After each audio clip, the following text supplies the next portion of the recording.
MSLI TV رہنمائی بدلتی دنیا کے لیے۔ شهر رمضان الذي أنزل فيه القرآن هدى للناس وبينات من الهدى والفرقان. خير الحديث كتاب الله وخير الهدي هدي محمد صلى الله عليه وسلم وشر الأمور محدثاتها وكل محدثة بدعة وكل بدعة ضلالة وفي رواية وكل ضلالة في النار. فأعوذ بالله السميع العليم من الشيطان الرجيم من همزه ونفثه ونفخه. محمد رسول الله والذين معه أشداء على الكفار رحماء بينهم تراهم ركعا سجدا يبتغون فضلا من الله ورضوانا سيماهم في وجوههم من أثر السجود ذلك مثلهم في التوراة ومثلهم في الإنجيل. اللهم أرنا الحق حقا وارزقنا اتباعه وأرنا الباطل باطلا وارزقنا اجتنابه. اللهم علمنا ما ينفعنا وانفعنا بما علمتنا وارزقنا علما. رب اشرح لي صدري ويسر لي أمري واحلل عقدة من لساني يفقه قولي. اس اللہ کے نام سے ابتدا جس کے ناموں کی کوئی انتہا ہی نہیں. ولو ان ما فی الارض من شجرۃ اقلام والبحر یمدہ من بعدہ سبعۃ ابحر ما نفدت کلمات اللہ. اس ذات اقدس پر کروڑوں درود و سلام ہوں جو تمام جہانوں کے لیے رحمت للعالمین بن کے آئے تھے. اللہم صلی علی محمد وعلی آل محمد كما صليت على إبراهيم وعلى آل إبراهيم إنك حميد مجيد وبارك على محمد وعلى آل محمد كما باركت على إبراهيم وعلى آل إبراهيم إنك حميد مجيد.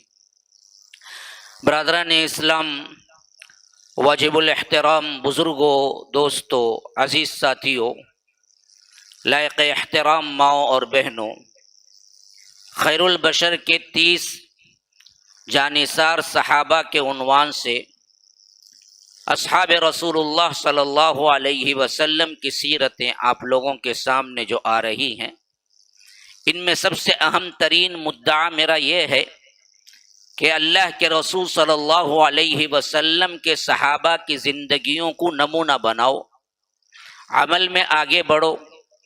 اللہ کے رسول صلی اللہ علیہ وسلم نے جس طرح ہدایتیں دی ہیں اس پر عمل کرنے والا سب سے بہترین گروہ اللہ کے رسول صلی اللہ علیہ وسلم کے صحابہ ہیں. تو ان کی توقیر کرو، ان کی عزت کرو، اور جو لوگ آگے چل کر اصحاب رسول اللہ صلی اللہ علیہ وسلم پر اعتراضات اٹھائے یا طعن تشنیع یا گالی گلوچ کا طریقہ اختیار کیا، ان لوگوں کو احساس ہو کہ یہ ایک ایسی روش ہے جو اہل السنہ والجماعہ سے خارج کر دیتی ہے، بلکہ یہاں تک کہہ سکتے ہیں کہ ایمان سے بھی کئیوں کو نیچے گرا دیتی ہے. یہ تمام احوال ہیں، یہ تمام باتیں ہیں جو میں آپ لوگوں کو کوئی ایک پوائنٹ لے کے آپ کے سامنے ذکر کرتا ہوں، کوئی سیرت سے پہلے یا کوئی اور پوائنٹ، اس طرح کئی ایسے نکات آپ کے سامنے رکھ دیا جو اللہ کے رسول صلی اللہ علیہ وسلم کے صحابہ کے مدح اور تعریف میں اہل السنہ والجماعہ کا عقیدہ بھی ایک طرح ظاہر ہو گیا، اور اس کے ساتھ ساتھ جن لوگوں نے اللہ کے رسول صلی اللہ علیہ وسلم کے صحابہ کو اتھینٹک نہیں مانا یا ان کو تذلیل کیا یا ایسی روش اختیار کی جس سے اصحاب رسول اللہ کی گستاخی اور تنقیص ہوتی ہے، تو ان کا منہج بھی واضح ہو گیا کہ یہ لوگ اللہ کے رسول صلی اللہ علیہ وسلم نے جو فرمایا ما انا علیہ و اصحابی، اس جماعت کے اندر نہیں ہے یا اہل السنہ والجماعہ میں نہیں ہے. اسی طرح آج میں نے آپ کے سامنے جو فتح کی آخری آیت پڑھی ہے، اس میں بھی مدح کا ایک بہت اہم ترین سبق اللہ تبارک و تعالی نے دیا ہے. فرمایا کہ محمد الرسول اللہ، محمد صلی اللہ علیہ وسلم اللہ کے رسول ہیں. بات مکمل ہے. لیکن اب دراصل صحابہ کا معاملہ کتنا اہم ہے اس آیت میں دیکھیے. اس کے بعد ذکر ہے والذین معہ، ان کے ساتھ جو ہیں. بات خاص ہو گئی. نہ ہم ہیں نہ تم ہیں، نہ ہمارے باپ دادا ہیں نہ تمہارے باپ دادا ہیں، نہ اس کے بعد آنے والے خواہ وہ تابعین میں کیوں نہ ہو، وہ بھی نہیں ہو سکتے، کیونکہ ساتھ ہے نا. یہ دراصل وہ اس وقت کے زمانے کی طرف اشارہ کر رہا ہے.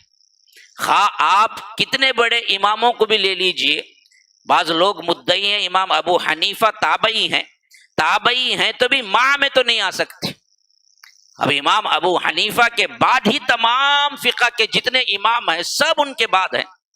سب سے پہلے تو تاریخی اعتبار سے امام ابو حنیفہ پیدا ہوئے 80 میں، 90 میں امام مالک پیدا ہوئے.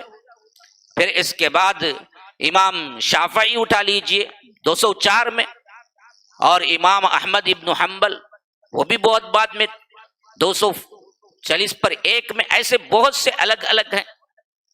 تو یاد رکھیے اس میں تو کوئی نہیں آئے گا. اس حیثیت سے کوئی اس کے اندر داخل نہیں ہوتا. اور اسی طرح محدثین میں اٹھا لو، وہ بھی کوئی بھی داخل نہیں ہوگا. آپ جن جن کو بڑے سمجھتے ہیں ان سب کو بھی اٹھا لو، وہ بھی اس میں داخل نہیں ہوگا. مع میں صرف اور صرف اصحاب رسول اللہ صلی اللہ علیہ وسلم ہی داخل ہو سکتے ہیں، اس کے علاوہ کوئی اور داخل نہیں ہوگا. تو فرمایا کہ والذین معہ، جو اللہ کے رسول صلی اللہ علیہ وسلم کے ساتھ ہیں، ان کی مدح یہ ہے کہ اشداء علی الکفار رحماء بینہم، کفار پر بہت سخت ہیں اور آپس میں بڑے رحیم ہیں. یہ صفت پہلے بھی آئی تھی سورہ مائدہ میں جب میں نے آپ کے سامنے تلاوت کی تھی. من یرتد منکم عن دینہ فسوف یأتی اللہ بقوم یحبهم ویحبونہ اذلۃ علی المؤمنین اعزۃ علی الکافرین.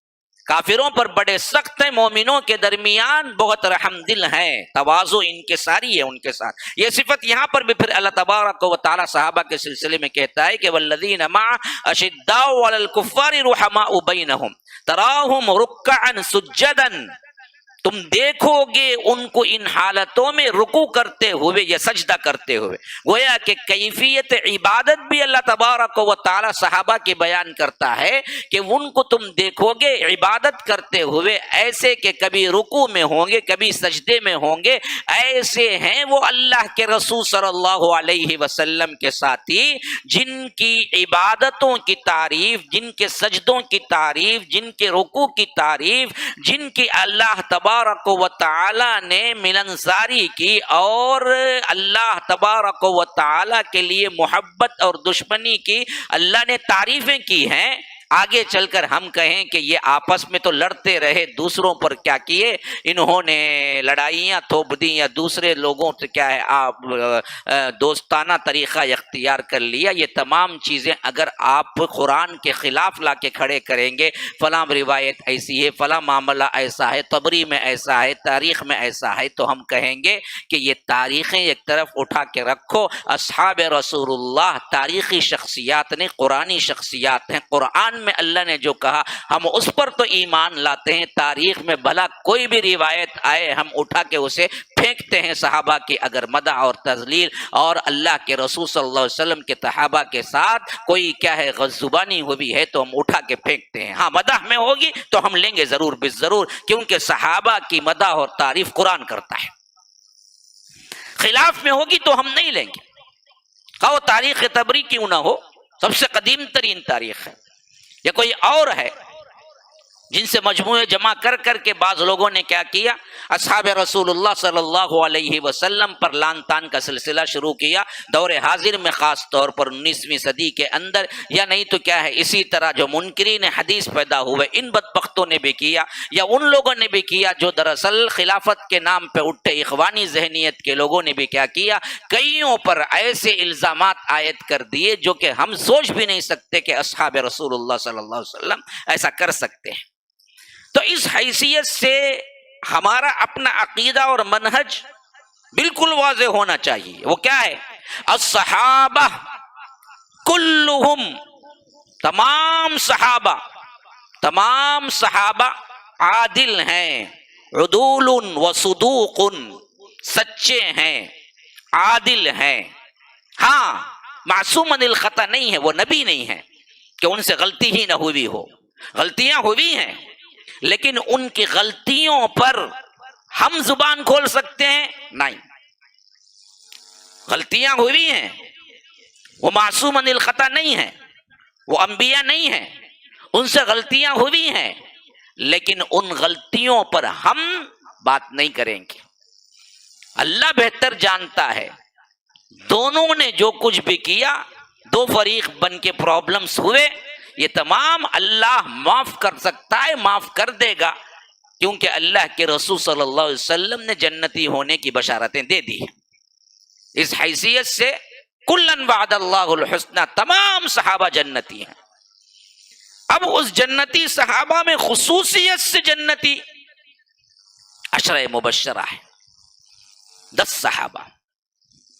آج سیرت مبارکہ ایسی ہی ایک شخصیت ہے جو عام جنتی صحابہ میں سے خصوصیت کے ساتھ عشرہ مبشرہ میں آنے والی شخصیت ہے، جن کا سبقت الی الاسلام، اللہ کی راہ میں جہاد، اللہ تبارک و تعالی اس کے رسول سے محبت، اور اس کی راہ میں سخاوت کا سب سے بڑا معیار تاریخ اسلام میں جنہوں نے چھوڑا، وہ حضرت عبد الرحمن بن عوف ہیں، جو عشرہ مبشرہ کے اندر آتے ہیں.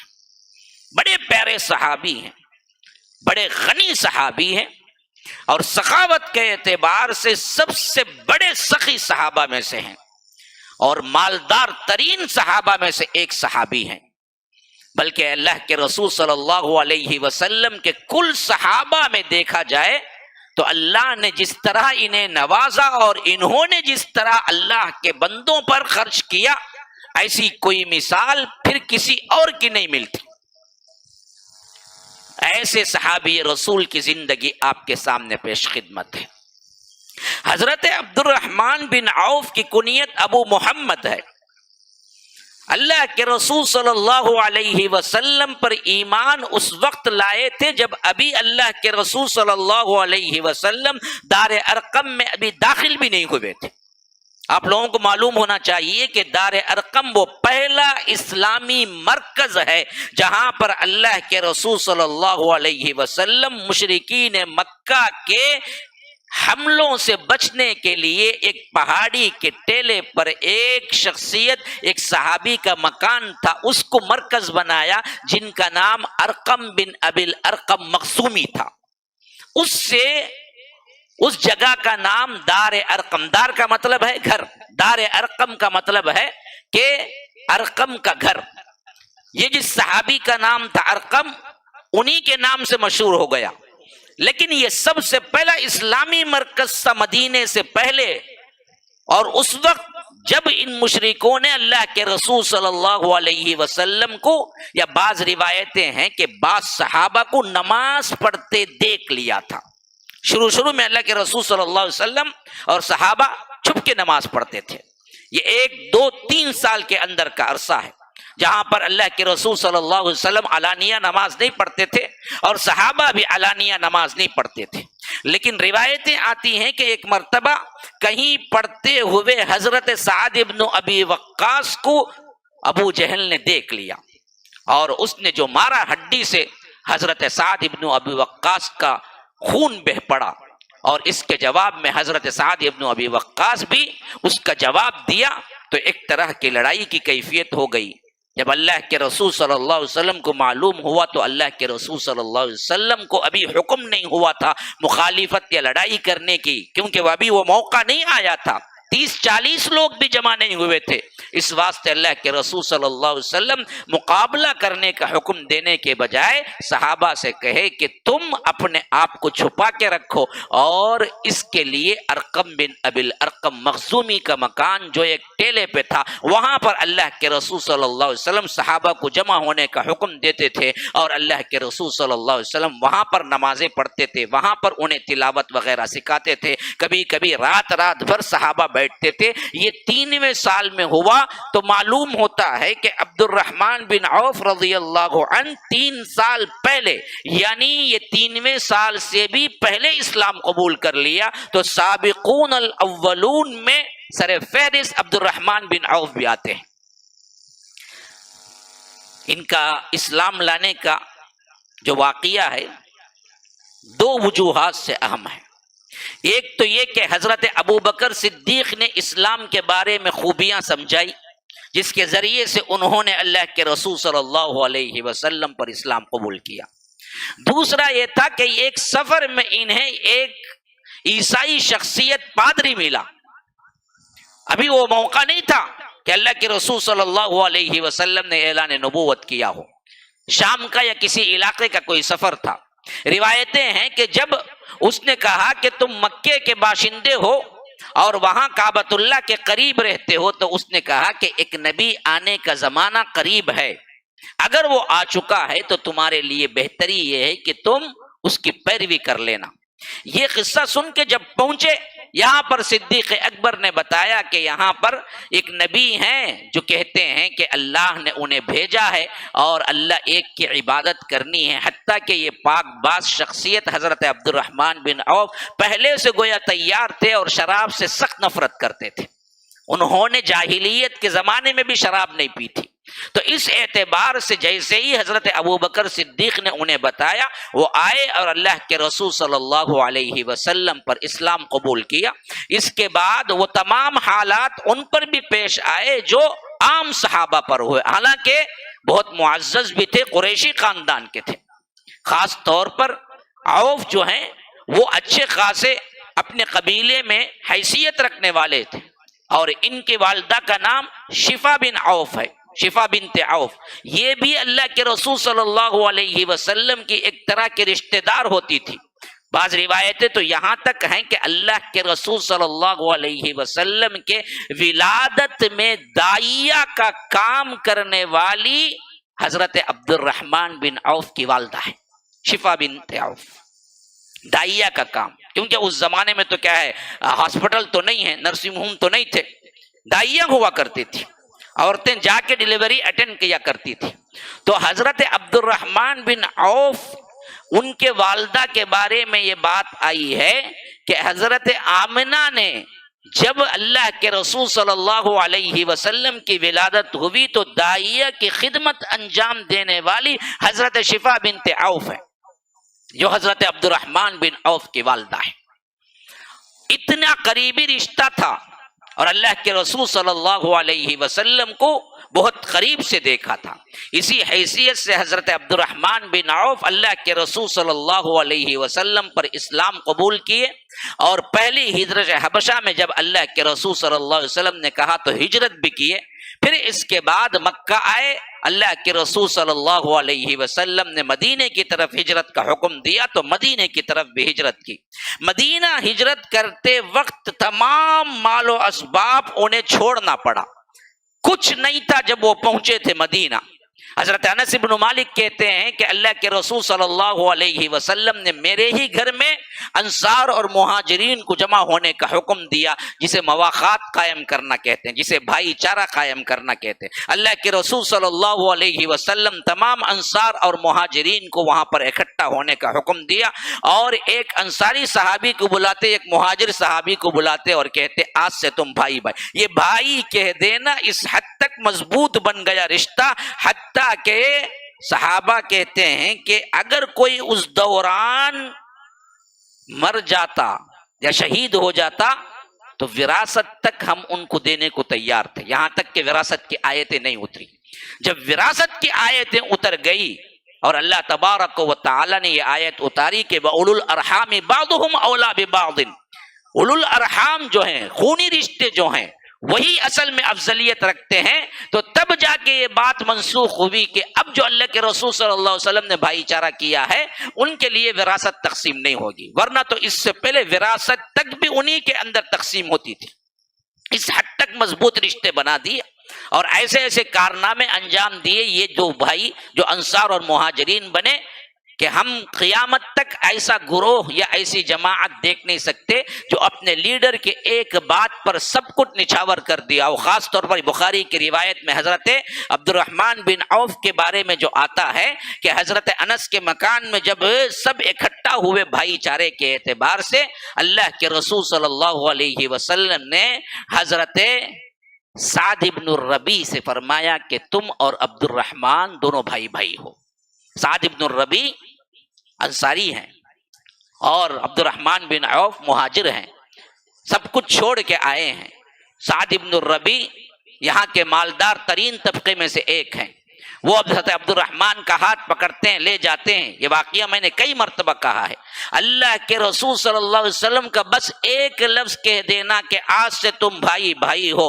حضرت سعد ابن الربیع اپنے گھر لے جا کے کل اثاثہ اکٹھا کر کے کہتے ہیں کہ آپ آدھا آدھا بانٹ لیجئے. اللہ کے رسول نے بھائی بھائی بنایا، آپ اور ہم آدھا آدھا بانٹ لیں گے. اور میرے دو باغ ہیں، ایک باغ آپ کا اور ایک میرا، اور میری دو بیویاں ہیں. ابھی پردے کا حکم نازل نہیں ہوا تھا تو کہا کہ دیکھ لو، جسے آپ پسند کریں گے اس کا نام بتا دینا کہ میں طلاق دے دوں گا، عدت کے بعد شادی کر لینا. یہ ایثار و قربانی کی انتہائی اعلیٰ مثال ہے جو قیامت تک کوئی نہیں پیش کر سکتا. حضرت عبد الرحمن بن عوف نے فرمایا کہ اللہ آپ کے مال میں، آپ کے اولاد میں، ہر معاملے میں اللہ آپ کو برکت دے. مجھے کوئی چیز نہیں چاہیے، مجھے صرف اتنا بتا دیں کہ بازار کا راستہ کہاں ہے. کچھ نہیں لیا انہوں نے. پھر اس کے بعد بنو قینقاع کا بازار مشہور تھا مدینے کے اندر. کہتے ہیں کہ بنو قینقاع کے بازار میں آ کے لکڑیاں بیچتے تھے. صبح سویرے جنگل چلے جاتے تھے، وہاں سے کچھ لکڑیاں کاٹتے تھے اور لے آ کے دوپہر کے اندر تک جتنا بھی تجارتی معاملہ ہوتا ختم کر دیتے تھے. بقیہ اوقات میں اللہ کے رسول صلی اللہ علیہ وسلم کی خدمت میں رہنا، اسلام کے لیے وقت دینا. صرف آدھا دن مقرر کیا تھا، آدھا پورا دن اسلام کے لیے وقف کیا تھا. ایسے میں اللہ تبارک و تعالی نے انہیں برکت دینا. اپنی تجارت میں کہتے ہیں کہ میں 1 درہم سے لیا، اللہ نے اس میں برکت دیا تو 2 درہم کو بیچ دیا. 1 درہم کا پھر سودا خرید لیا، یا وہ ضرورت کا جو سامان مجھے ضروری تھا دن کا وہ میں نے لے لیا اور 1 درہم میں بچا کے رکھ لیا. تو اس طرح 1 کا 2، 2 کا 3 ہوتے گئے، یہاں تک کہ اس حد تک مجھے پیسہ آ گیا کہ میں نے انصاری خاتون سے شادی کر لی.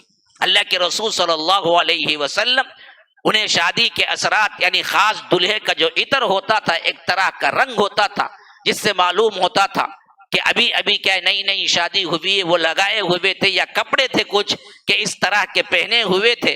تو اللہ کے رسول صلی اللہ علیہ وسلم اتفاقاً حضرت عبد الرحمن بن عوف سے کہا کہ عبد الرحمن کیا تم نے شادی کر لی؟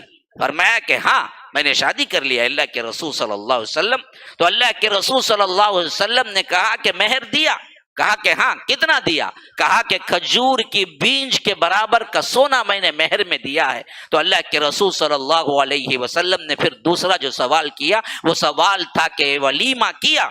کہا کہ نہیں. فرمایا کہ اولم ولو بشاتن، دیکھو ولیمہ کرو، ایک بکری ہی کیوں نہ ہو. یہ پوری روایت بخاری کا نچوڑ ہے جو میں بیان کرتا ہوں. اللہ کے رسول صلی اللہ علیہ وسلم اسی جگہ ہے مدینے میں، وہیں پر حضرت عبد الرحمن بن عوف بھی شادی کیے ہیں. خاتون انصاری خاتون ہیں، لیکن نہ دعوت، نہ معلوم ہوا، نہ بلایا، نہ کچھ کھانا، کچھ نہیں. حتیٰ کہ شادی بھی ہو گئی، دن بھی گزر گئے. اتفاقاً اللہ کے رسول صلی اللہ علیہ وسلم نے دیکھا تو خود پوچھا کہ شادی کیے؟ معلوم کیا ہوتا ہے؟ معلوم یہ ہوتا ہے کہ شادی کی دعوت دینا کوئی مستحب چیز نہیں ہے. سنت تو بہت دور کی بات ہے. ہاں حرام نہیں کہہ سکتے، جائز ہے، بلا لو بلانے والوں کو، ورنہ جو ضرورت کے تحت وہیں پر موجود ہیں. عصر کے بعد نکاح جو لوگ مصلی موجود ہیں وہی شاہدین کافی ہیں. ضرورت تو صرف 2 گواہوں کی ہے اور ولی کی ہے. 2 گواہ اور ولی آئے، شادی مکمل. مہر آ گیا، شادی مکمل. ساتھ میں ساتھی 4-5 لوگ نمازی بیٹھ گئے، شادی مکمل. یہ شادی آج بھی اسی طرز پہ باقی رہتی تو کروڑوں کا مال سیو ہو جاتا، کروڑوں کا مال سیو ہوتا اور کروڑوں روپیے امت کی ماؤں بہنوں کے لیے بے قصوں اور اسی طرح یتیموں اور فقراء کے لیے محفوظ ہو جاتا، امت کی تعلیم اور کالجز اور اسکولز کے لیے بن جاتا، یہاں تک کہ ہمارے اندر بالکل بھی ناخواندگی کا جو مسئلہ ہے وہ ختم ہو جاتا۔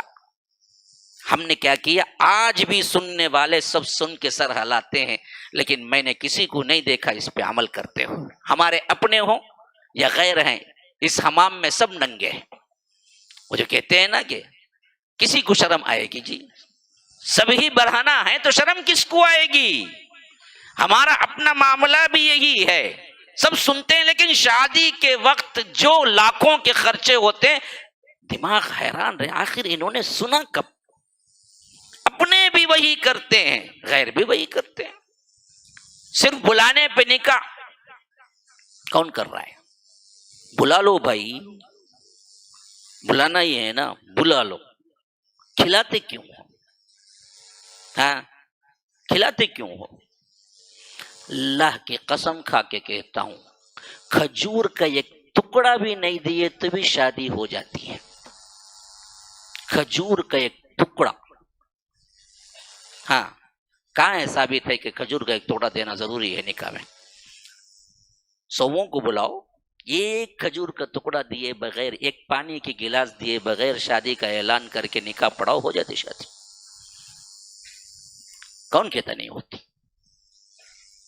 پھر کیوں خرچہ؟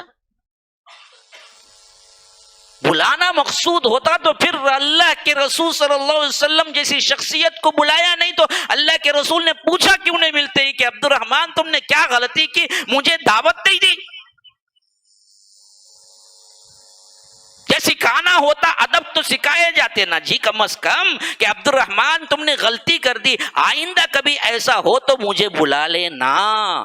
وہ بھی تو نہیں بولے نا، کیونکہ عربوں میں 4 شادیاں تو عام تھیں بیک وقت، اور اس کے علاوہ کوئی مطلقہ ہو گئی، کوئی مر گئی تو 5 6 7۔ خود حضرت عبد الرحمن بن عوف کی اکٹھے 4 تھی وفات کے وقت، لیکن جب میں نے گنا تو تقریباً 10 سے زیادہ بیویاں ہیں حضرت عبد الرحمن بن عوف کی۔ ہاں جن کو اللہ نے مال و دولت دیا ہے ماشاء اللہ، عرب کلچر میں جو عام نارمل آدمی ہوتا وہ بھی 4 کرتا، تو ایک شادی تو نہیں، ہمارے رواج کے مطابق یہ ایک کی زندگی میں ایک بار ہوتی ہے، اس کا سے پورے آرزواں کر لیتا۔ کون بولے جی تجھے 1 کر، 2 کر، 3 کر، 4 کر؟ ہاں فَانْكِحُوا مَا طَابَ لَكُم مِّنَ النِّسَاءِ مَثْنَىٰ وَثُلَاثَ وَرُبَاعَ فَإِنْ خِفْتُمْ أَلَّا تَعْدِلُوا فَوَاحِدَةً۔ عدل کرنا نہیں کرنے کا خوف ہے تو تب جا کے فرمایا کہ 1، ورنہ تو کہا ہی 2۔ فَانْكِحُوا مَا طَابَ لَكُم مِّنَ النِّسَاءِ مَثْنَىٰ، پہلا حکم 2 کرو بولا، وَثُلَاثَ 3، وَرُبَاعَ 4۔ فَإِنْ خِفْتُمْ، اگر تمہیں ڈر ہے، اللہ تعدلوا، تم عدل نہیں کر سکتے، فواحدہ، تب جا کے 1 کرو۔ پہلے کتنے؟ 2۔ پہلے دن 2 شادیاں کرنا ہے انہیں، کرے گا؟ ہاں کیا حالت ہوں گی اس کی، ہاتھ مار کو ڈالیں گے 2 جنے، 2 سسرال جو ہے نا ملے نا، کیا ہمت جی تیری، پہلے دن 2 کرتا تو سوچ بھی نہیں ہے۔ لیکن اسلام میں غلط کیا ہے بھائی؟ اسلام میں تو غلط نہیں ہے۔ ہاں 1 رکھ کو، زندگی گزار کو، کر کو، مارا کھا کو، بیلانا پڑ کو، اس کے بعد کرتا نا طبیعت مار۔ میں کیا بولتا ہوں، پہلے دن ہی 2 کرنا انہیں بھی نہیں انہیں بھی نہیں، تب مسئلہ کیا کریں گا؟ ایک پرانی ایک نئی رہے تو نا مسئلہ پرابلم کریٹ ہوتا۔ ہاں پہلی کا عصر میں نکاح، دوسری کا مغرب میں نکاح، دونوں نے مسئلہ کیا کریں گے؟ دونوں کو معلوم۔ کچھ کرو نا جی نیا، بتاؤ نا اسلام نے کیا کیا، وہ تہذیب ہم کو دی ہے نا بھائی۔ ہم نے دراصل یہ ہندوانہ تہذیب رسم و رواج میں رہتے رہتے ہم نے کیا کیا ہے، اس طرح کی چیزوں کو غلط سمجھ لیا۔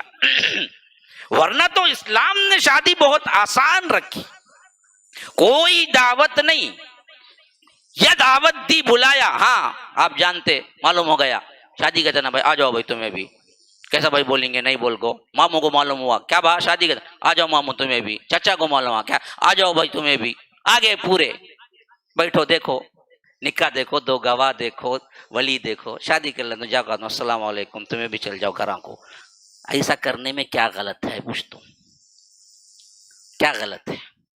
ایک کھجور کا ٹکڑا بھی نہیں دیے، کیا غلط ہے؟ کہیں میں اٹینڈ کیا تھا، میں واقعتاً حیران تھا، میں کھجور کا ایک ٹکڑا بھی نہیں دیا. مجھے بلایا تھا وہ بندہ تقریباً 3 مہینے پہلے سے کہ مول صاحب آپ ہی نکاح پڑھانا. میں بولا اچھی بات ہے. بیرگیف میں گیا تھا، وہاں پر بڑا لمبا سفر کر کے، اور رکھا تھا جمعہ کے دن 11:30 بجے نکاح. کون تبھی جمعہ کے دن 11:30 بجے نکاح رکھیں گا؟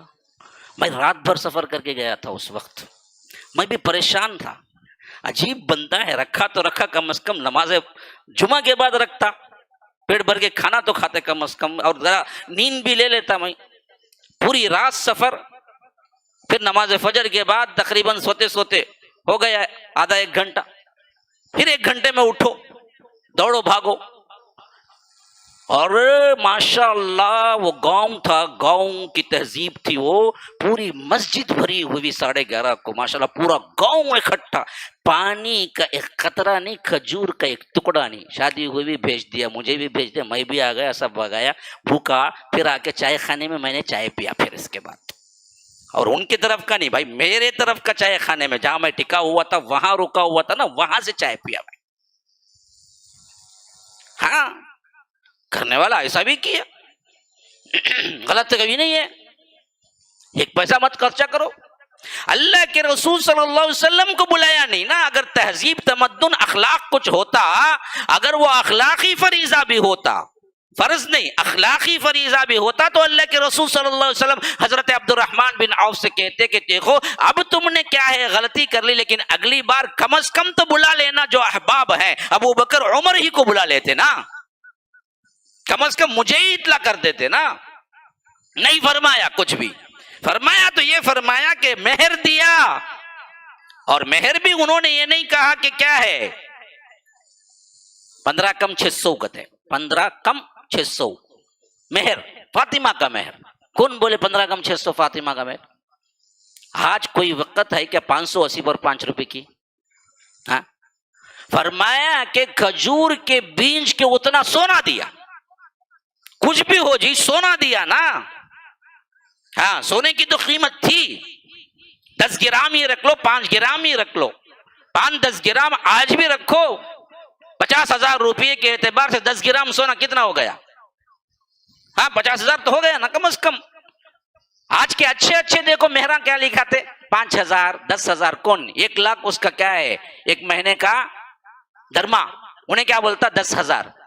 گویا کہ کیا ہے، ابھی بھی وہ ذہنیت ہے کہ عورت کو ہم جو خرید رہے ہیں نا وہ چلر، حالانکہ یہ خریدنے کا معاملہ ہی نہیں ہے. یہ جو دے رہے ہیں یہ اس واسطے ہیں، ان کی تعظیم ہے، جس کے لیے وہ تمہاری خدمت کے لیے آ رہی ہیں، انہیں تحفہ و گفٹ ہے. اسی واسطے اللہ تبارک و تعالی نے کبھی ذکر کیا تو اسے گفٹ کہا. وَآتُوا النِّسَاءَ صَدُقَاتِهِنَّ نِحْلَةً. ہاں، یہ گفٹ ہے جو تم دے رہے ہو. گفٹ کو تم تولتے کیا؟ گفٹ کو مت تولو. گفٹ اپنے محبت سے جو چاہے دو، اپنے وقار، اپنے عزت، اپنے احترام سے جتنا ہو سکتا وہ دو. شادی کو کیا بنا دیا، مذاق بنا دیا بدبختوں نے. ہاں، کتنے سورن ڈالیں گے؟ 20 سورن، 30 سورن. اجی بیوقوف، 30 سورن جو ڈالتا نا تو وہ 30 سورن مہر میں دینا اسے، وہ کی دیتا نہیں. مہر 5,000 روپیے 30 سورن ڈالے، کیوں دینا؟ پورا پورا مہر ہی دے دینا. کیا چکر چلتا ہے اس کا؟ کل کے دن طلاق ہوئے تو لے کے بھگ کو آ جائیں گی. ہاں، ہمیں ڈالے سو پیسہ ہم نہ دیو. انہیں پہلے سے طلاق کے پلاننگ سے دیتا انہیں.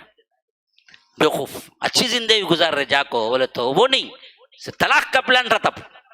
کل کے دن کہتے بھی ہوا تو پیسہ برابر لیں گے، ہمیں دیے نا برابر دیو، ہم نا مہر ہی دے دو نا بھائی، دونوں لوگ سیٹ ہو جائیں گے. جو تو محل کے لیے، جو تو شادی مال کے لیے، جو تو کھانے کے لیے خرچہ کرتا ہے، وہ خرچہ کم از کم اگر کچھ بھی اتنا بخیل ہے کوئی، میں پوچھتا ہوں بڑے ادب سے ہی پوچھتا ہوں، بخیل پکا بخیل ہے، 1 روپیہ کسی اور کو دینا نہیں چاہتا ہے، مت دے بھائی، مت دے تو، لیکن نکاح میں کیوں خرچہ کرتا لاکھاں؟ وہ پیسہ رکھ کے وہ دونوں 2 جوڑے بنتے ہی ماشاء اللہ سے میاں بیوی، اسی سال حج کو بھیج ڈالنا، عمرے کو بھیج ڈال، کسی بھی دینا کو شان کے واسطے، لوگوں کو دکھانے کے واسطے، بڑے بڑے محل میں یہ فلاں وہ فلاں 12 قسم کے کھانے کھلا کو انہوں کے پیٹا خراب کر کو اپولو میں ایڈمٹ کرنے کے بجائے تو خود تیرے ہی بیٹی یا تیرے ہی بیٹے کے لیے اچھا ایک بہترین کٹ تیار کر، حج و عمرہ کا پیکیج دے، اس سال حج و عمرہ میری طرف سے فری ہے، جاؤ 7 لاکھ روپے ہوتا، 5 لاکھ 6 لاکھ روپے شادی خانے کو دیتا، حج کو دے ڈال اسے، 2 لوگ جا کے حج کر کے آن دے، حج میں جا کے دعا کریں گے اللہ ہم دونوں کو اسلامی طریقے کی زندگی عطا کر، ہم دونوں کی حفاظت کر، ہم دونوں کے اندر محبت الفت ڈال، جب تک ہم زندہ رہیں دونوں مل کے رہیں۔ حج میں جا کے عمرے میں جا کے دعا کر کے آ گیا، مسئلہ ختم، اللہ قبول کر لیا، زندگی بھر نہ لڑیں گے، نہ طلاق، نہ چک چک، نہ مخمخ، نہ کچھ ہوگا، اللہ کے فضل سے خوش رہیں گے نا؟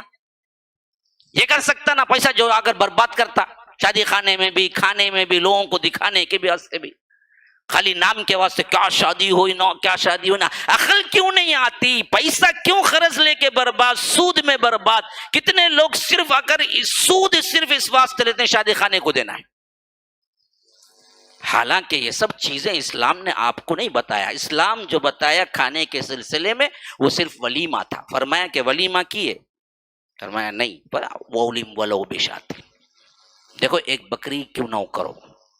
اس کا مطلب بھی کیا، یہ بھی اچھی طرح سمجھ لو، بکری اس زمانے میں ایسی چیز ہے جیسے اس زمانے میں سائیکل، کتنا بھی غریب ہو سائیکل تو رکھتا نا، بڑا پیسے والا بینز کار، اس سے ذرا کار، اس سے چھوٹا ماروتی 800، اس سے بھی چھوٹا بلٹ، اس سے بھی چھوٹا ادھر ادھر کی ٹوٹی پھوٹی بائک، وہ بھی نہیں، واچ مین گچ مین اس سے بھی کم، سائیکل، سائیکل سے بھی نہیں ہے یہ جی، کیا جی بیوقوف جھوٹ بولتے ہیں، سائیکل نہیں ہے جی، تمہارے پاس پوچھیں گا تو سائیکل آخری حد، اس زمانے میں بکری آخری حد، ایک بکری تو رہتی کسی کے گھر میں، بکری کے بغیر گھر نہیں ہوتا، وہی بکری دودھ دیتی، اسی بکری سے کیا کر لیتے، کبھی دودھ کی ضرورت ہے تو پی لیتے، کبھی ضرورت پڑی تو ذبح کر کے کھا لیتے، ایک بکری تو رہتی، اس سے غریب طبقہ کون سا بھی نہیں تھا۔ تو فرمایا کہ اولم ولو بشاتین، ایک بکری کیوں نہ ولیمہ کرو، مطلب کیا ہے، ایک بکری رکھنے والا غریب بھی رن دے، ولیمہ کر لے، ولیمہ کرنا کیسا بھی کر، چائے بسکٹ پہ ولیمہ کر، ہاں بریانی کھلانا کیا بھی ضروری نہیں ولیمہ، بعض لوگ نکاح کا سن لیتے، ہاں نکاح نہیں کرنا بولتے گے، ان کو اٹھائے رہو، ان کو مزہ چکانا، نکاح ولیمہ ایک ہی ٹیمپو تب ولیمہ گرینڈ کہتے ہیں، وہ جو ہوا نا وہ نکاح کہتے ہو، ابا وہ کھاتی نا وہ کیا جی ولیمہ، ولیمہ کیا ہے، ہاں 15 قسم کے کھانے، کون جی بولے ولیمہ بھی کیا ہے، بٹر بسکٹ دو، 2 بٹر بسکٹ آدھا آدھا توڑ کو کھا لے جاتے رہو، اگر بولو کرے کیا کبتے بھی کرو، ہاتھ میں رکھ لے کھڑ جاؤ پیکٹ، ولیمہ ولیمہ ولیمہ، ایک بٹر بسکٹ وہاں ہے دیکھو چائے، پکڑ کو کھا لو پی لو جاتے رہو، ولیمہ غلط کیا، غلط تو نہیں نا، ولیمہ بولے تو کیا ہے بھائی، کٹنا ضروری ہے کیا؟ اللہ کے رسول صلی اللہ علیہ وسلم نے ولیمہ کیا، ستو کا، ستو تھا، ستو، ہاں ستو کو اللہ کے رسول صلی اللہ علیہ وسلم نے اپنے ہاتھ سے کلایا، بعض لوگ دوسری کچھ میٹھی چیز لائے تھے، بعض کھجور لا لیے تھے، سب کو اللہ کے رسول نے کلایا اپنے ہاتھ سے، کہا کہ ایک ایک مٹھی کھاتے جاؤ یا بیٹھ کے کھا کے اٹھ کے جاتے جاؤ، مسئلہ ختم، ولیمہ ہو گیا، گرینڈ ولیمہ، وہ بھی کہتے ہیں کہ سب سے بہترین ولیمہ۔ ہاں ایک ولیمے میں آیا ہے کہ اللہ کے رسول صلی اللہ علیہ وسلم نے ایک بکرا ذبح کیا، حضرت زینب کے سلسلے میں. لیکن کئی ولیمے ایسے ہیں جس میں اللہ کے رسول صلی اللہ علیہ وسلم نے صرف ستو دیا، کھانے کی کوئی بھی چیز تھی، وہ ستو بھی اللہ کے رسول صلی اللہ علیہ وسلم نے کیا نہیں کیا، تیار نہیں کیا، بلکہ صحابہ سے کہا کہ تمہارے پاس کیا کیا ہے لاؤ. وہ جو لائے ان سب کو ملا کے ایک کھانا بن گیا، لو کھا لو، مسئلہ ختم ہو گیا. فون کر کے بولو آتے وقت کہتے بسکٹ آیا تو بیٹا نہیں ہے میری بسکٹ، کہتے لے لے گاؤ بھائی تم لگا بول کو، جو لے لے گاتے پورے بسکٹ نہ ملا گورکھ دال کوئی اٹھا کھا لے جاؤ. بولو کرو نا بھائی، کوئی بھی کرتا کیوں نہیں؟ ہاں غلط ہے کیا؟ نہیں نا، ایسی کوئی مثال تو بتلاؤ نا. سب باتیں ان کا وقت جب آتا نا سب برابر ہوتا، ہر چیز برابر، اتنا برابر کہ شیطان بھی دیکھو اتنا حساب مجھے بھی نہیں کرنا ہوگا نا، کیا حساب کرے نا انہیں، دین کا دین بھی بچت ہوگا اس کے پورے ارمانہ بھی نکل گئے، پھر دین میں بھی باقی ہے انہیں. ہمیں کیا وش لیے نہیں بھائی، اندر سے 50-50 اوپر سے گئے، ہمیں کیا وش لیے نہیں بھائی، ہمیں خالی سنت کے طریقے پہ نکاح کر کو ولیمہ فقط رکھے. ولیمہ کیا گرینڈ، 10-10 لاکھ کا ولیمہ، 15-15 لاکھ کا ولیمہ، 4-4 لاکھ 5-5 لاکھ کیا ہے شادی خانے کو ولیمہ. کیا کوئی ضرورت ولیمہ کی؟ ولیمہ گھر میں بلاؤ، کھلا دلو بغیر کھانا بھی جالچا دال کو کھا لے جاؤ. بولو بہت زیادہ روئے تو کیا ہے چکن تل کو دے ڈالو، چکن 65 لو میں کھا لے چل، ہوتا نہیں ولیمہ اس میں، ہوتا نا ولیمہ اس میں. ہاں یہ تمام جو چیزیں آئی ہیں یہ کس کے لیے؟ عمل کے لیے، یہ سننے کے لیے، عمل ہی کے لیے. اس لیے فرمایا کہ اولم ولو بشاتن، دیکھو ولیمہ کرو ایک بکر. اب یہ بھی بعد میں تصریح نہیں ہے کہ وہ ولیمہ کون سے گرینڈ پوزیشن میں اللہ کے رسول صلی اللہ علیہ وسلم کو بلا کر ہی ہوا، اللہ کے رسول نے بتا دیا. حضرت عبد الرحمن بن عوف نے ولیمہ کیا ہوگا، ضرور کیا ہوگا، لیکن اس کی کوئی تصریح نہیں آتی ہے کہ ولیمہ کیا ہوا. اس وقت بھی اللہ کے رسول صلی اللہ علیہ وسلم کو شامل کیا گیا یا نہیں پتا نہیں، لیکن ولیمہ تو ہو گیا. اس طرح بالکل سادے شادیاں ہوا کرتی تھی.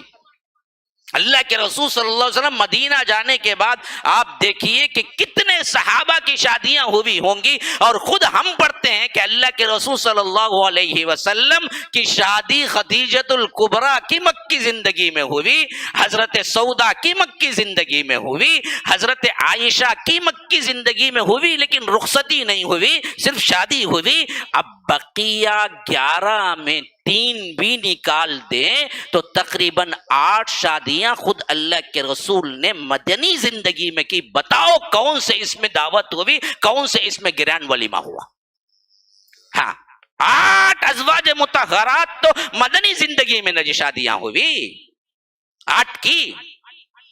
اور حضرت عائشہ کی بھی اصل میں رخصتی غزوہ بدر کے بعد ہوئی، تو اس حیثیت سے 8 نہیں 9 کی شادیاں ہوئی. پھر اس کے بعد ہر ایک صحابی کا اندازہ لگاؤ، ایک نہیں کوئی 2 رکھتا تھا، کوئی 3 رکھتا تھا، کوئی 4 رکھتا تھا. اور اس میں شہادتیں لگا لو کہ غزوہ بدر میں، غزوہ احد میں، غزوہ خندق میں بار بار شہادتیں ہوتی تھی. تو صحابیات بیوہ ہوتی تھی، پھر ان کی شادیاں ہوتی تھی. اللہ کے رسول صلی اللہ علیہ وسلم کہتے تھے کبھی کسی کو کہ فلاں کے پاس جا کے رشتہ لے لو. ان لوگوں کی جو شادیاں ہوئی ہیں کہاں ہے ریکارڈ بڑے بڑے خانوں کا یا شادی خانوں کا؟ کس کا بھی کوئی ریکارڈ نہیں، کس کا بھی کوئی ریکارڈ نہیں ہے. تو شادی بہت سمپل تھی، اور مسئلہ صرف اور صرف شادی میں یہ دیکھا جاتا تھا کہ دینداری کیا ہے. دین دیکھ کر بس 2-3 لوگ جمع ہو گئے اور ایویڈنس ہو گیا، گواہ مل گئے اور ایجاب و قبول ہو گیا، ولی ہے. اللہ کے رسول صلی اللہ علیہ وسلم کے زمانے میں شادیاں ایسی تھی. ایسے ہی شادی کی اللہ کے رسول صلی اللہ علیہ وسلم کے زمانے میں. حضرت عبد الرحمن بن عوف کا ایک اور واقعہ خود دوسری روایت میں ہے کہ اللہ کے رسول صلی اللہ علیہ وسلم ایک غزوے میں انہیں بھیجتے ہیں اور کہتے ہیں کہ جاؤ اسے پہلے سمجھاؤ وہاں کے قبیلے کو، اور اگر وہ اسلام قبول کر لے تو اس کے سردار کی بیٹی سے نکاح کر لینا. حضرت عبد الرحمن بن عوف جاتے ہیں، 3-4 دن وہاں رہتے ہیں، اسلام کی تبلیغ کرتے ہیں، ماشاء اللہ ایک ایک کر کے پورا قبیلہ مسلمان ہو جاتا ہے، یہاں تک کہ سردار کو سناتے ہیں کہ اللہ کے رسول نے مجھے کہا کہ تمہاری بیٹی سے شادی کر لینا، تو سردار خوشی کے ساتھ اپنی بیٹی دیتا ہے۔ اللہ کے رسول صلی اللہ علیہ وسلم کے ایک حکم پر عبد الرحمن بن عوف کی دوسری شادی اسی وقت ہوتی ہے۔ ہاں، شادیاں یوں ہوتی تھی، اتنی آسان تھی۔ پھر حضرت عبد الرحمن بن عوف غزوہ بدر کے سلسلے میں کہتے ہیں، یہ روایت بھی خود بیان کرتے ہیں کہ میں نے دیکھا کہ اس وقت 2 چھوٹے چھوٹے بچے میرے آس پاس کھڑے ہوئے تھے، اور میں نے سوچا کہ آج جو میرے ساتھی ہیں بہت کمزور ہیں، لیکن اتنے میں ایک بچے نے کہا کہ چچا جان ذرا بتائیے کہ ابو جہل کہاں ہے؟ ابو جہل کو آپ پہچانتے ہیں؟ کہا کہ یہ تو پورے مکی لشکر کا سردار ہے، تم سے کیا واسطہ؟ کہا کہ ہم نے سنا ہے کہ یہ بدبخت ہمارے رسول کو گالیاں دیتا ہے، اگر وہ ہمیں نظر آ جائے تو یا تو ہم رہیں گے یا تو وہ رہے گا۔ میں ان کی بات پہ ابھی تعجب ہی کر رہا تھا، یہاں تک کہ ابو جہل صفوں کو سیدھا کرتا ہوا وہاں مشرکین کے قافلے اور لشکر کے پاس سے گزرا، تو میں نے کہا کہ لو جی تمہارا شکار یہی ہے ابو جہل جو سامنے جا رہا ہے۔ وہ دونوں بچے جو معوذ اور معاذ کے نام سے ہیں، ایک ہی باپ کے 2 بیٹے تھے، یہ دونوں آئے اور ایسے جھپٹے گویا کہ شیر جھپٹتا ہے، اور ابو جہل کو ایسا مقابلہ کیا، ایک اس میں شہید بھی ہوئے، لیکن ابو جہل کو بھی مار مار کے اس حیثیت سے نیچے گرا دیا کہ وہ اٹھ کے چل نہیں سکتا۔ حضرت عبداللہ بن مسعود کہتے ہیں کہ پھر میں آخری وقت میں اللہ کے رسول صلی اللہ علیہ وسلم نے کہا کہ ذرا دیکھو تو صحیح ابو جہل کا حال کیا ہوا۔ ایک روایت میں ہے کہ خود میں دیکھ کے جا رہا تھا تو میں نے دیکھا کہ ابو جہل آخری سانس لے رہا ہے، تو میں نے دیکھا کہ کوئی چیز ہے، تو خود اس کی تلوار پڑی ہوئی تھی، میں نے تلوار اٹھائی اور اس کے کیونکہ بڑا چوڑا اونچا تھا نا جی، حضرت عبداللہ ابن مسعود بہت پتلے تھے، بہت باریک تھے، کہتے ہیں کہ میں اس کے سینے پہ چڑھ کے اس کی گردن الگ کرنے کے لیے چڑھا تو اس نے کہا کہ اے غلام تو بہت ہی کٹھن راستے پہ چڑھ گیا ہے، اور ایسے وقت میں تو مجھے کاٹتا ہے کہ اللہ تعالیٰ کیا کیے ذلیل کرے کہ یہ معاملہ جو میں پڑھ رہا ہوں اور میں ذلیل ہو رہا ہوں، ایسے وقت میں تو میرے گردن پہ چڑھا ہے، اس کے برعکس کوئی اور معاملہ ہوتا تو میں خوش ہوتا۔ تو حضرت عبداللہ ابن مسعود کہتے ہیں کہ اللہ تجھے ذلیل کرے، یہ کہتے ہوئے تلوار کا وار کرتے ہیں اور اسے ایک گردن سے تن سے گردن الگ کر دیتے ہیں۔ جب وہ لوگ 2 چھوٹے بچے تھے اس حیثیت سے اسے پہنچا دیے تھے کہ زخموں سے چور ہو گیا تھا۔ عبد الرحمن بن عوف کی روایت کے مطابق پھر اس کے بعد ان میں ایک شہید ہوا، اور شہادت بھی ایسے پائی کہ اس نے جب پلٹا کہ حضرت معوذ کو، میرا چھوٹا بچہ تھا، ہاں اتنا تو ہے کہ وہ کیا ہے 15 سال کے آس پاس رہے ہوں گے، کیونکہ 15 سال سے کم تو نہیں لیتے تھے۔ اللہ کے رسول صلی اللہ علیہ وسلم انہیں واپس کرنا چاہے بدر میں، لیکن یہ بچے کہے کہ اللہ کے رسول ہمیں واپس نہیں کیجیے، ہم تو کیا ہے بڑے لوگوں کے ساتھ جنگ کرنے کے لیے تیار ہیں، اور کچھ کانٹ وغیرہ کچھ خط کاٹ بڑا اور زیادہ کیا ہے ماشاء اللہ لگ رہا تھا کہ یہ بڑے ہیں، تو اللہ کے رسول نے انہیں شامل کر دیا، لیکن لگ بھگ تو کیا تھے 15 کے تھے۔ ابو جہل پہ وار کیا تو ابو جہل نے پلٹ کے وار کیا تو پورا ہاتھ نکل گیا، لیکن چمڑے میں اٹک کے رہ گیا۔ اب وہ دوسری مرتبہ لڑنے کے لیے وار کر رہے ہیں تو معوذ کا معاملہ یہ ہو رضی اللہ عنہ، اللہ تعالیٰ کیسے کیسے انہیں شہادتیں دی اور انہوں نے کیا کیا کارنامے، انہوں نے دیکھا کہ یہ جو ہاتھ ہے نا پورا نکل جاتا تو اچھا تھا، لیکن یہ چمڑی میں اٹک کے جو کر رہا ہے نا اس سے درد بھی بڑھ رہا ہے اور یہ ہاتھ کی وجہ سے تکلیف بھی ہو رہی ہے لڑنے میں، تو انہوں نے خود اپنے ہاتھ کو اپنے پاؤں کے پنجے میں دے کے کھینچ کے نکال کے پھینکا، پھر لڑے، شہادت پائی۔ لیکن یہ بدبخت اتنا مزور تھا کہ 2 بچوں کے مارنے سے، 2 بچوں کی جہاد سے بھی یہ مکمل مرا نہیں، سانسیں چل رہی تھی۔ جب حضرت عبداللہ ابن مسعود دیکھے اس کو تب جا کے انہوں نے کیا کیا کہ اس کو مکمل طور پر الگ کیا، سر اس کا، اور سر و تلوار دونوں اٹھا کے لے آ کے اللہ کے رسول صلی اللہ علیہ وسلم، محبت دیکھیے کیسے، حضرت عبداللہ ابن مسعود کہتے ہیں کہ میں دونوں کو لا کے اللہ کے رسول صلی اللہ علیہ وسلم کے قدم مبارک پہ رکھا کہ اللہ کے رسول یہ ہے دشمن اسلام نمبر 1 ابو جہل کا سر آپ کے قدموں میں پڑا ہوا ہے۔ تو اللہ کے رسول صلی اللہ علیہ وسلم نے فرمایا کہ یہ اس امت کا فرعون تھا، ہاں، لیکن اللہ نے اس کے غرور کو ملیا میٹ کیا، کیسے 2 بچے، چھوٹے چھوٹے بچے اس کو مارے، اور حضرت عبداللہ ابن مسعود جو اس کی نظر میں ایک غلام تھے، ہاں، غلام سے بھی حقیر، کیونکہ وہ اس زمانے کے بچے تھے، اس کے زمانے کے، اور دوسرا ان کا قبیلہ کوئی بڑا قبیلہ نہیں تھا، تیسرا بڑے نحیف کمزور قسم کے دبلی دبلی پتلی پتلی پنڈلیوں والے۔ اسی واسطے روایتوں میں آتا ہے کہ ایک مرتبہ اللہ کے رسول نے خواہش ظاہر کی کہ فلاں درخت سے کھجور دو، تو وہ خوشی میں کیا کیا، اللہ کے رسول کو خوش کرنے کے لیے جلدی جلدی کیا ہے اس درخت پہ چڑھ گئے، تو جو صحابہ نیچے بیٹھے ہوئے تھے ان کی چھوٹی چھوٹی پتلی پتلی پنڈلیوں کو دیکھ کر ہنسی نکل گئی۔ اللہ کے رسول صلی اللہ علیہ وسلم نے پلٹ کے کہا کہ کون ہے جو ہنسا ہے؟ صحابہ نے کہا کہ اللہ کے رسول ہم ہی ہنسے ہیں، لیکن یہ نہیں کہ تذلیل کرنا مقصود تھا، ہنسی ایسے ہی نکل گئی کہ اتنی پتلی پتلی بچوں والی پنڈلیاں۔ کہا کہ ابن مسعود کی پنڈلیوں کو دیکھ کر تم تعجب کرتے ہو، اللہ کی قسم کل اگر اللہ تعالی عدل کا میزان کا ترازو رکھ دے تو یہ پنڈلیاں اتنی وزندار ہوں گی کہ زمین و آسمان برابر ہو جائیں۔ عدل کا ترازو اللہ رکھ دے اور اس میں پنڈلیاں رکھ دے تو یہ دراصل وزن میں آگے نکل جائیں گی۔ ابن مسعود اللہ تبارک و تعالیٰ کے ہاں اتنا درجہ پائے ہوئے ہیں۔ تو بہر کیف اس طرح حضرت عبد الرحمن بن عوف بدر میں تو اپنے شرکت کا اس طرح مظاہرہ کیا، اور باقیہ آگے چل کر بدر کے بعد احد ہو، خندق ہو، حدیبیہ ہو، اور اس کے بعد پھر عمرہ قضا ہو، پھر خیبر ہو، پھر آگے چل کر حنین ہو، پھر تبوک ہو، پھر غزوہ طائف ہو، جتنی ہیں سب میں عبد الرحمن بن عوف آگے رہے، حتیٰ کہ اہم ترین مشوروں میں اللہ کے رسول صلی اللہ علیہ وسلم عبد الرحمن بن عوف سے لیا کرتے تھے، اور وہ ایسے زیرک اور ذہین و فطین تھے کہ بہترین طور پر جو انہوں نے نتیجے یا انہوں نے جو آرا جو انہوں نے جو کچھ بھی پیش کیا تھا اپنی رائے، اسے اللہ کے رسول اور بعد میں صحابہ اور بعد میں کیا ہیں خلفائے راشدین بھی عمل کیا کرتے تھے۔ اچھا، یہ تو ایک طرح زندگی کا ایک پہلو رہا۔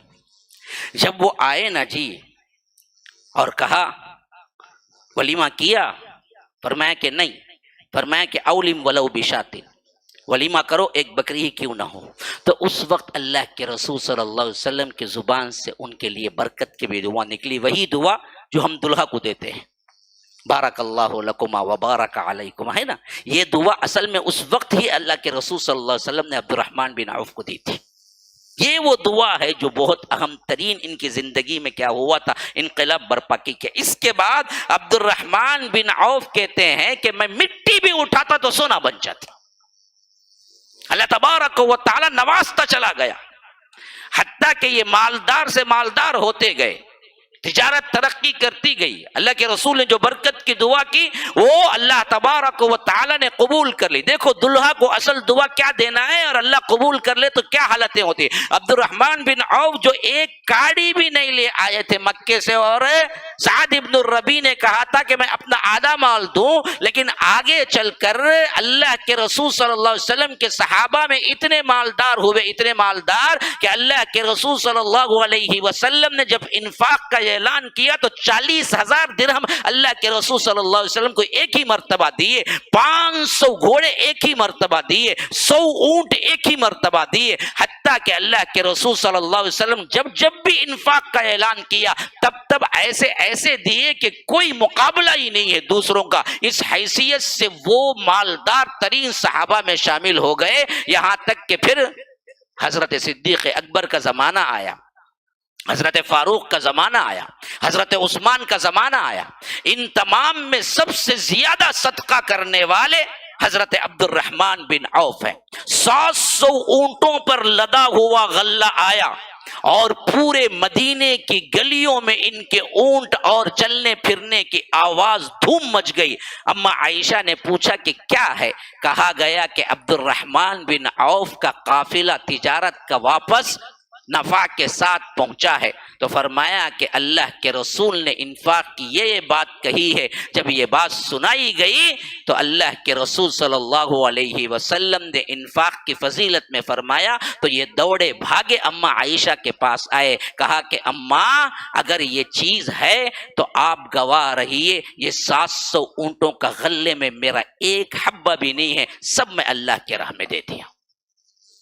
700 اونٹوں کا غلہ، اور تمام امہات المومنین کی ذمہ داری اپنے اوپر لے لی تھی اللہ کے رسول صلی اللہ علیہ وسلم کے بعد۔ خرچے کا جتنا کچھ ذمہ داری، جتنا کچھ ضرورت کی چیزیں تھی، سب عبد الرحمن بن عوف تقسیم کرتے تھے امہات المومنین کو۔ اور جاتے وقت آخری وقت میں 40,000 دینار کا جو کروڑوں کی مالیت بنتی ہے آج، انہوں نے کہا کہ میرے بعد امہات المومنین کا خرچ اس باغ سے جانا چاہیے جو میرا 40,000 دینار کا ہے، یہ میں وقف کر دیتا ہوں امہات المومنین کے لیے، کیونکہ اللہ کے رسول صلی اللہ علیہ وسلم نے فرمایا کہ امہات المومنین کی جو دیکھ بھال کرے گا میرے بعد اس کے لیے خاص فلاں فلاں مقام ہے۔ تو عبد الرحمن بن عوف نے کہا کہ زندگی بھر میں امہات حتیٰ کہ صرف خرچہ نہیں، اللہ کے رسول صلی اللہ علیہ وسلم کی بات کوئی بی بی حج کے لیے نکلنا چاہتی، کوئی عمرے کے لیے نکلنا چاہتی تو عبد الرحمن بن عوف اپنے تمام سیکیورٹی کے ساتھ خود جو ہودج ہوتا ہے جس میں بیٹھ کے سفر کیا جاتا ہے اس اونٹ کو گھیرا کر لیتے، جہاں کہیں بھی رکنا ہوتا وہ خود ہی پورے کے پورا سپورٹ کرتے، انہی کی حفاظت میں اما عائشہ جاتی، انہی کی حفاظت میں واپس آتی۔ یہ محبت تھی اللہ کے رسول صلی اللہ علیہ وسلم سے کہ اپنے معاملات سب کے سب اللہ کے رسول صلی اللہ علیہ وسلم کی امت کے لیے وقف کیے ہوئے تھے۔ سب سے اہم ترین واقعہ خاص طور پر حضرت عمر کی وفات کے وقت ہے۔ سب سے پہلے صدیق اکبر کی وفات کے وقت بھی سن لیجئے۔ سوچا حضرت صدیق نے میرے بعد کس کو منتخب کروں خلیفہ، خیال آیا عمر کو۔ سب سے پہلا مشورہ کرنے والی شخصیت عبد الرحمن بن عوف ہے۔ حضرت ابو بکر نے عبد الرحمن کو بلایا، کہا کہ عبد الرحمن کیا خیال ہے میرے بعد میں خلیفہ عمر کو کر دوں؟ فرمایا کہ خلیفۃ المسلمین بات تو آپ نے صحیح ہے، آج ہمارے اندر عمر جیسی کوئی اور شخصیت نہیں ہے، لیکن ایک بات سے مجھے ڈر لگتا ہے، وہ سختی میں ذرا آپ سے آگے ہے۔ حضرت ابو بکر رضی اللہ عنہ نے فرمایا کہ ہاں عبد الرحمن میں نرم ہوں، تو جب مجھے نرم دیکھتے ہیں تو وہ سخت ہو جاتے ہیں، جب ان پر خود بار خلافت پڑے گا تو وہ بھی نرم ہو جائیں گے۔ تو اس طرح انہوں نے تصدیق کی کہ آپ حضرت عمر کو بنائیے۔ تو اس کے بعد حضرت عمر کو حضرت صدیق اکبر نے بنایا۔ حضرت عمر کو جب ابو لولو فیروز نے خنجر کا وار کیا فجر کی نماز میں، پیچھے جو بالکل ساتھ میں صحابی کھڑے ہوئے تھے وہ عبد الرحمن بن عوف ہے۔ حضرت عمر نماز ہی میں عبد الرحمن بن عوف کو مصلی پہ کھڑا کیے اور وہیں نماز نہیں توڑے، وہیں پر گرے، وہیں پر خون رس رہا ہے لیکن نماز چل رہی ہے۔ عبد الرحمن بن عوف نماز مکمل کیے، پھر اس کے بعد حضرت عمر کو لے جایا گیا، یہاں تک کہ خون جانے کی وجہ سے بے ہوشی طاری ہو گئی۔ ہوش میں آئے تو سب سے پہلے خلافت کے سلسلے میں بات چیت کی عبد الرحمن بن عوف سے ہی، یہاں تک کہ کہا کہ صدیق نے جو کیا کہ ایک شخصیت پر خلافت کو رکھا تو صدیق کو عمر مل گئے، لیکن عمر کو ایک اور عمر کہاں سے ملے؟ تو میں کسی ایک پر اپنی ذہنیت کو مرکوز نہیں کر رہا ہوں۔ تو اس واسطے آخری میں کہا کہ دیکھو میں 6 صحابہ کی ایک کمیٹی بنا دیتا ہوں، ان 6 صحابہ میں سے کسی ایک کو منتخب کر لینا۔ جہاں تک مجھے معلوم ہے اللہ کے رسول صلی اللہ علیہ وسلم آخری تک جن سے راضی رہے ان میں کے 6 صحابہ، وہ پورے 6 صحابہ عشرہ مبشرہ کے اندر آنے والے تھے۔ حضرت عمر نے کہہ دیا، کیونکہ پورے 10 صحابہ تھے، 10 صحابہ میں حضرت ابو بکر وفات پا گئے، حضرت عمر خود وفات پا رہے ہیں، حضرت ابو عبیدہ وفات پا چکے حضرت عمر کے دور خلافت میں. حضرت سعید بن زید عشرہ مبشرہ میں ہوتے ہوئے صرف اس واسطے نکال دیا کہ یہ میرے رشتہ دار ہیں. تو 10 میں 4 گئے, باقی کون؟ 6. ان 6 کا نام لے لیا, کہا کہ طلحہ ہیں, زبیر ہیں, علی ہیں, عثمان ہیں, اور عبد الرحمن بن عوف ہیں, سعد بن ابی وقاص ہیں. ان 6 کے اندر کسی ایک کو خلیفہ چن لینا اور وقت مقرر کر دیا کہ 3 دن کے اندر کر لینا, میری وفات کے بعد 3 دن سے زیادہ نہیں ہونا چاہیے. اور ان سب کا نگراں عبد الرحمن بن عوف کو بنایا. یہ پوری کمیٹی کی نگرانی آپ پر ہے, آپ جو ڈیسائیڈ کریں گے وہ ہوگا آخری میں. اب 2 دن گزر گئے, معاملہ کچھ بنتا نظر نہیں آیا. تو 6 کو حضرت عبد الرحمن بن عوف, کیا زیرک, کیا ذہین فتین ہے دیکھیے, انہوں نے کیا کیا کہ 6 کو جمع کیا. 6 کو جمع کر کے کہا کہ ہم 6 رہیں گے, تو 6 میں سے 1 کو منتخب کرنا بڑا مسئلہ ہو جائے گا. اس واسطے 3 لوگوں کے ذمے میں الگ ہو جائیں جن کو نہیں چاہیے خلافت. تو حضرت سعد نے کیا کیا, حضرت عثمان کے حق میں دے کے الگ ہو گئے. حضرت طلحہ حضرت علی کے حق میں, اس طرح حضرت زبیر, حضرت علی, اس طرح کیا ہوا, الگ الگ دے کے 3 باقی رہ گئے. کون کون؟ حضرت عثمان, حضرت علی, حضرت عبد الرحمن بن عوف. یہ 3 باقی رہ گئے. عبد الرحمن بن عوف نے کہا کہ بھائی واللہ مجھے تو خیال ہی نہیں ہے کہ میرا اپنا بھی کچھ ہوگا معاملہ, میں تو سوچ بھی نہیں سکتا خلیفے کا. اب کون باقی رہ گئے؟ اب تو صرف 2 باقی رہ گئے, حضرت علی, حضرت عثمان. اب حضرت عثمان کو تنہا لے گئے, کہا کہ دیکھیے اگر میں علی کو بنا دوں تو آپ پورے خوشدلی کے ساتھ ان کی اطاعت کریں گے نا؟ حضرت عثمان نے کہا بالکل, مجھے کوئی اعتراض نہیں ہے. پھر حضرت علی کو تنہا لے گئے, کہا کہ اگر میں عثمان کو بنا دوں تو آپ پورے اس کے ساتھ ان کی اطاعت کریں گے نا؟ آپ کو کوئی اعتراض تو نہیں؟ حضرت علی نے کہا کہ بالکل, مجھے کیا اعتراض ہے. پھر اس کے بعد سامنے آئے, ممبر پہ ایک بلیغ خطبہ دیا, صحابہ کو جمع کیا, کہا کہ میں مناسب سمجھتا ہوں کہ حضرت عثمان کو بنا دوں. آگے بڑھ کے پہلے بیعت کی تو پورا مجمع بیعت کیا. اس طرح حضرت عثمان کا انتخاب حضرت عبد الرحمن بن عوف نے اپنی تدبیر سے بہت بہترین کیا. تمام صحابہ کا پھر اتفاق ہو گیا حضرت عثمان کا. پھر آگے چل کر یہی معاملہ کیا ہے, حضرت علی کی خلافت میں آیا تو مسائل پیدا ہوئے, وہ الگ معاملہ ہے, انشاءاللہ کبھی گفتگو. تو اس طرح پھر اس کے بعد 6 سال کا عرصہ تو بڑا امن کا گزرا, خاص طور پر حضرت عمر کے بعد, 23 ہجری کے بعد, 24, 25, 26, 27, 28, 29 بالکل امن اور فتوحات کا انبار ہے حضرت عثمان کے دور میں. لیکن اس کے بعد کے جو 6 سال ہیں وہاں سے فتنے اٹھنا شروع ہوئے, خاص طور پر مصر سے عبداللہ ابن سبا کا مسئلہ اٹھا. اس طرح معاملات بگڑتے گئے تو اللہ تبارک و تعالی نے کئی صحابہ, آپ دیکھیں گے کہ 31, 32, 33 اس کے اندر وفات پائے. یہ فتنوں کے زمانے سے پہلے کا. اسی حالت میں کیا ہے, حضرت عبد الرحمن بن عوف بھی بالکل 32 ہجری میں وفات پائے. مکے کے مدینے کے اندر حضرت عثمان نے نماز جنازہ پڑھائی, اور اتنا چھوڑا, اتنا دینے کے باوجود اس وقت ان کی 4 بیویاں تھی. وفات کے وقت ہر ایک کو حالانکہ 1/8 ملتا ہے, بیوی کو ترکے میں کتنا ملتا ہے اگر اولاد ہے تو 1/8, 8واں حصہ ایک کو 70-80 ہزار درہم ملا. اور سونے کے ٹکڑے ایسے کہ لوگ ہتھوڑوں سے مار کے کاٹ کے نکال کے کیا ہے ان کے ہاتھوں میں چھالے پڑ گئے, اتنا سونا نکلا. عبد الرحمن بن عوف کی اللہ کی راہ میں جو دیتا نا, نسخہ یاد رکھ لو, تم مالدار ہونا چاہتے ہو نا, دینا شروع کرو. دینے والا کبھی فقیر نہیں ہوتا. آج تک تمہاری پوری ہسٹری میں بتاؤ کہ فلاں بہت امیر تھا بھائی, اللہ کی راہ میں دیتا گیا, آخر کار فقیر بن کو کپڑے نہیں سو مریا بھائی, بتاؤ. کون تبھی ایک بتاؤ دنیا میں لوگ یہ نسخہ کرتے وہ تجارت کرتے یہ تجارت کرتے یہاں نقصان وہاں نقصان. اللہ کی راہ میں دینا شروع کرو, پیسہ کہاں سے آتا معلوم نہیں ہوگا. یہ بہت بڑا نسخہ حضرت عبد الرحمن بن عوف کی زندگی کا بہت بڑا پیغام. اتنا دیے ہیں, پڑھتے ہیں تو آپ کو یقین نہیں ہوگا, اتنا دیے اپنی زندگی میں. کبھی کبھی جتنا مال آتا ایسے ہی قربان کر دیتے پورے کو. مرتے وقت فرمایا کہ ہر بدری صحابی کو 1,000 درہم دے دینا, اور اس وقت 100 صحابہ باقی تھے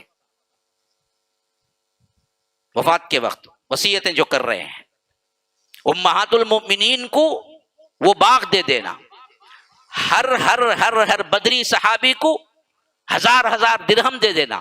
ان سب کے جاتے پھر جو ترکہ تقسیم ہوا اس میں ایک ایک بیوی کو 70 ہزار درہم, اور اس کے علاوہ سونے کے جو ٹکڑے ملے اس کو کاٹ کے جو نکال کے تقسیم کیے. کہتے ہیں کہ کاٹنے والوں کے ہاتھوں میں چھالے پڑ گئے.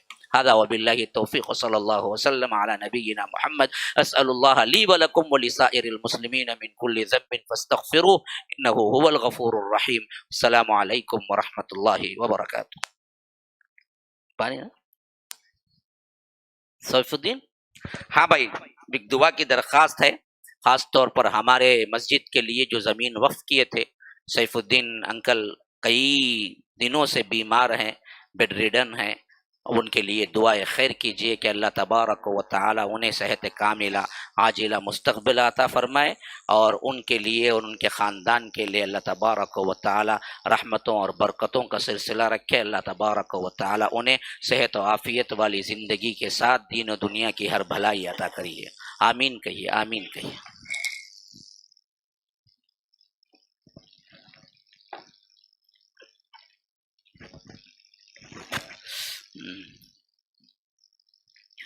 آج کا جو پارٹیسپیٹ ہوئے ہیں پورے ٹوٹل 110, اور اس میں 60 ونرز ہیں ماشاء اللہ.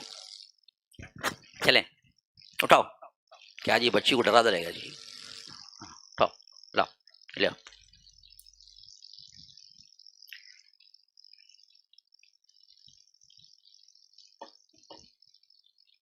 رشیدہ یو پی ماشاء اللہ.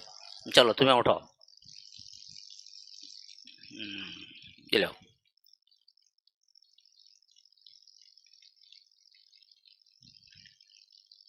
محمد ادیب میسور, اٹھاؤ.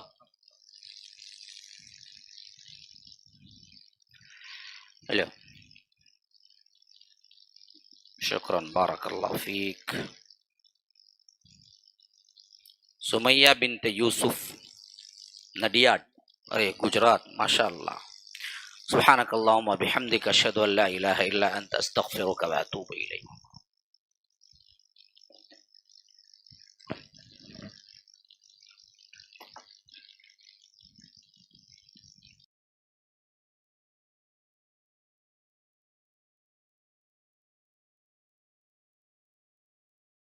السلام علیکم ورحمۃ اللہ وبرکاتہ. کہ یہاں پر جو معاملات ابھی چل رہے ہیں, خاص طور پر تیسری جو چھت ڈالی جا رہی ہے, اس کے لیے میں رمضان المبارک سے پہلے ہی اعلان کیا تھا کہ 65 لاکھ کی ضرورت ہے.